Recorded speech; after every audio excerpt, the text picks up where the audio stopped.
فاطمہ کا کیا معنی ہے؟ فاطمہ یہ عربی زبان کا لفظ ہے، فاطمہ یفطم باب ضربہ سے، اور آپ صلی اللہ علیہ وسلم کی سب سے چھوٹی بیٹی حضرت فاطمہ الزہرا رضی اللہ تعالیٰ عنہ کا نام ہے، اور انہی کی برکت سے مسلمانوں میں یہ نام بہت زیادہ رکھا جاتا ہے اپنے بچوں کے لیے۔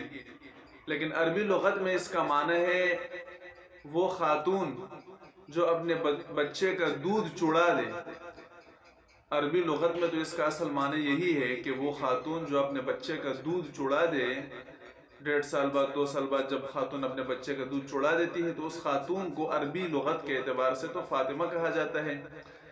لیکن چونکہ آپ صلی اللہ علیہ وسلم کی بیٹی کا نام ہے تو اس حساب سے تو اس کا معنی ہوگا کہ جو دنیا سے کٹ گئی ہو، یعنی فتم کا معنی ہے کٹ جانا، دودھ چھڑا دینا، کٹ جانا۔